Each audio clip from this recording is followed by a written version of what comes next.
ministers' houses being torched, over 100 people dead, and remember, several thousand have been rendered homeless.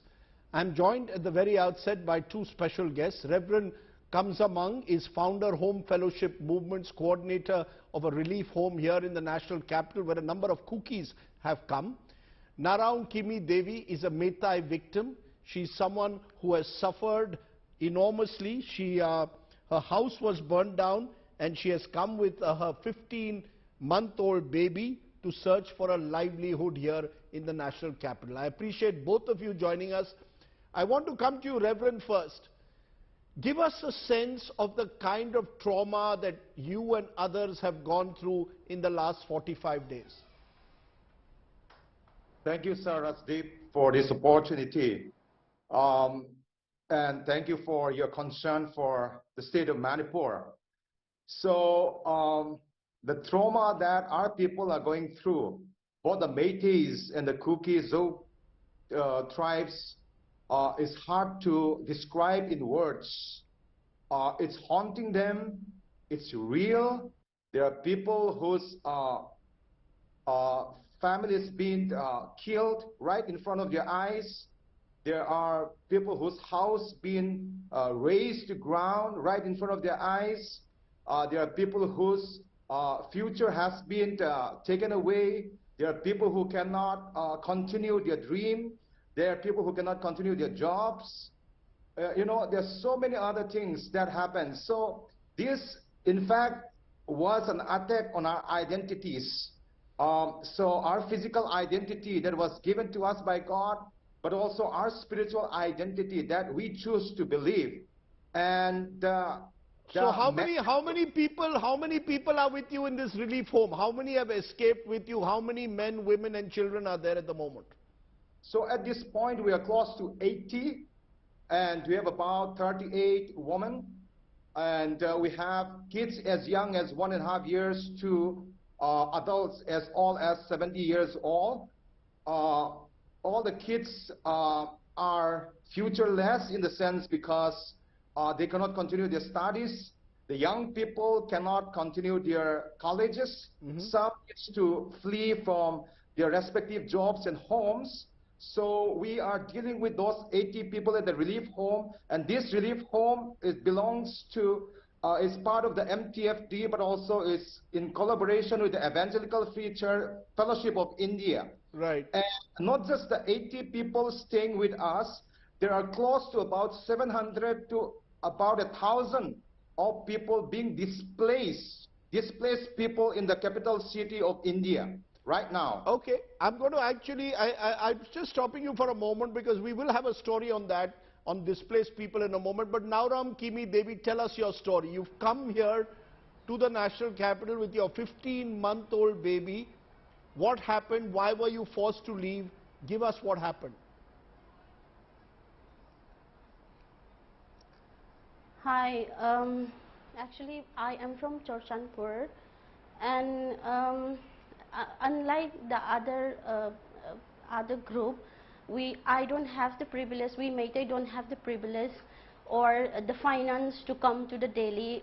Luckily, my sister sent the ticket for me because she was concerned for my baby, 15-month-old baby, because she knows that I'll be facing problems staying in the Moirang relief camp. So she booked the ticket for me. That's how I came. And what happened? You know, were you driven out of your house in sorry, ma'am. Were you driven out of your house in Churachandpur? What happened? Yes. Well, my house was been burned down on 3rd of May at around 10 p.m. And when we called for the police, police was telling us that aaj raat ke liye to tum logo ko dekhna parega. And later on, around 1 o'clock, we were together, like our locality is called Jaubeng, so we were together, like our locality people were staying together in a building, in a safer house, and out there we were again taken like around 4 p.m. sorry, 4 a.m. The 5-6 army personnel came. Instead of retaliating to those people who came to burn our houses fully armed, instead of retaliating them, instead of firing to them, the army personnel were asking to run away from there with them. So we ran away with them. We were taken to the streets.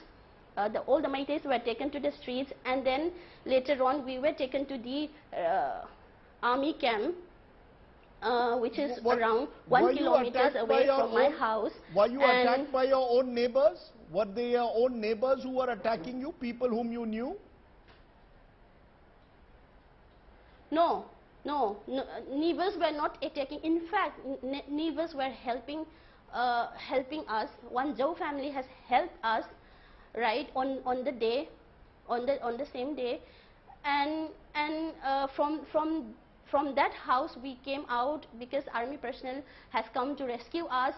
So we were taken to the army camp of Chorchanpur, Assam Rifle camp in Chorchanpur, and then later on on March 7 we were again taken to the Moirang relief camp.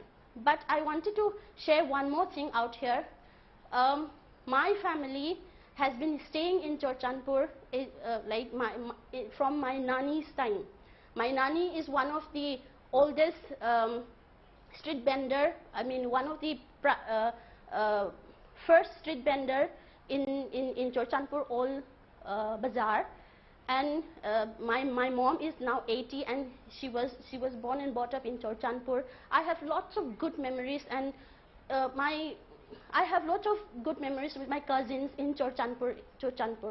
So what you are saying is your family, a Meitei family, has lived in Kuki-dominated Churachandpur for decades? That your grandmother was the first person you are saying who was there?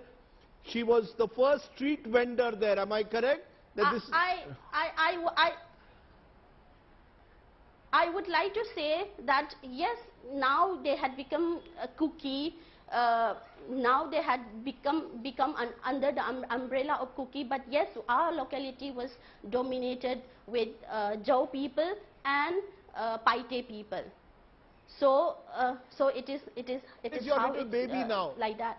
Your and little then, baby is with you? And then we were living peacefully out there.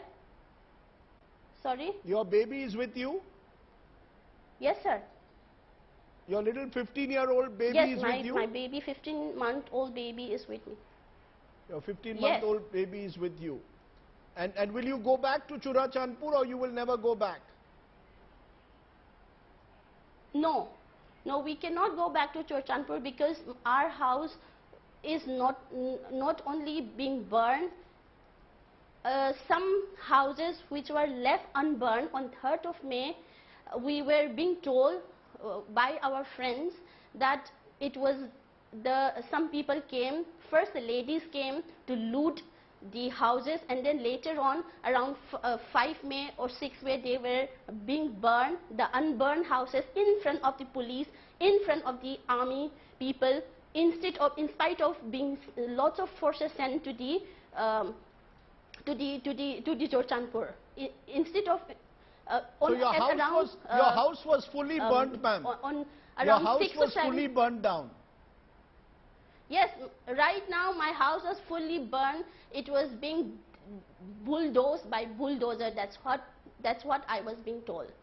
And when my house was not being burned, I asked one of my Zhou family to take out my certificates and some jewelries, and he had helped me to take out from my house before being burned.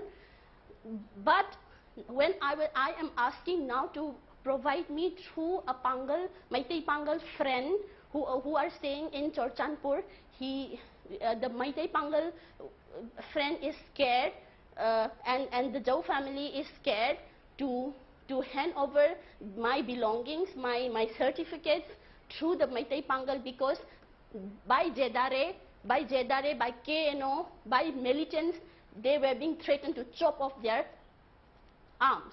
That's what is being informed to us. I want to stop you for a moment. I want to come to you, Reverend, again, because look, people are suffering on both sides. Here's a Meitei woman. We've had stories of cookies as well. We'll have more stories on the show tonight. But I want to understand from you, where is, why is it so difficult for the two communities to live together? Well, I'm from Churachandpur as well, and I belong to the Zhou Paite community, so I can understand where she comes from. And I think the experience, as you say, sir, is mutual. So the people in Imphal had also gone through similar experiences. But the best part out of that was that, as he mentioned, there are many Zhou family who help her out and get escape. But also there are many Meitei families who help our own people escape from this attack, from this atrocity. So, sir, I'd like to make a point that, we are not all the Meiteis are our enemies. Not all the Meiteis are our enemies. But those people who try to kill us, those people who try to attack our villages, those people who burn our houses, those people who try to do a certain kind of harm to our own people are the people that needs to be dealt with. Who are these people? When you say they're your, let's be clear. Who are these people? They are Manipuris killing Manipuris. 100 people and counting have been killed. Manipuris are killing fellow Manipuris. Yeah, so it's very clear by now that the Arambai Tengol, the Meitei Lupun, but also we have seen that if the Chief Minister of Manipur is really serious about peace, he could have done it since day one. But there are Meitei militant groups and there are Kuki militant groups. Let's be clear. Let's not, both the groups are caught in an escalating violence spiral. Are you hopeful? Will you go back and live in Churachandpur again? Will you be able to live, the two of you together, a Meitei woman and a Zhou Kuki man? Will you all be able to live together in harmony? Well, for me personally, yes. There's nothing wrong. She's always welcome to come back. She's always welcome to come back. Narom Kimi Devi, I ask you again, will you, ma'am, go back, or do you want to simply now, you cannot go back to the place where your house was burned down in the manner it was? Okay, she can't hear me at the moment, but as I said, these are the tragic stories that are being told. These are innocent civilians who have been caught in this horrific crossfire over the last 45 days. I appreciate Reverend and Narom Kimi Devi for joining me on the show.